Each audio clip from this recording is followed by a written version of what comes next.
خدای ورور سوال کړی دی وی زمونږ علاقه کې چې کوم جومات دی هغې سره کور نشتی د امام دپاره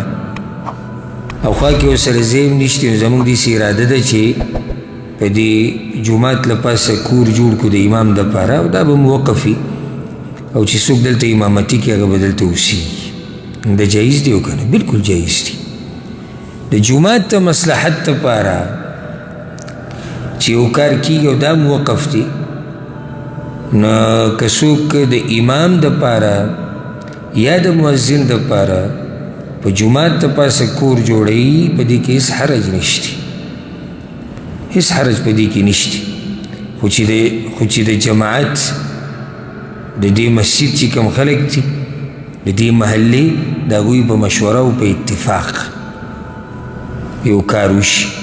نو دغه وقف دی د الله دپاره ځکه چې هغه شخصي خو دی چا دپاره نه ورکوي چې بس دې کې چې کوم امام اوسېږي موږ به سټامپ لیکو د هغه نوم ته به اړو داسې خو نه دي ویلي خو داسې ویلي دي چې څوک هم دلته امام وي هغه به دلته اوسېږي او دا ډېره ښه طریقه ده ډېره ښه طریقه ده دومره په دې باندې زمونږ خرچه نه راځي او لویه مسله موږ ته حل کېږي که موږ چېرته په دې طریقه عمل وکړو کله به انسان جومات جوړوي هغې سره 2 کمرې په هغه وخت کې جوړول پکار دي بیا د امام کور شو بیا د مؤذن کور شو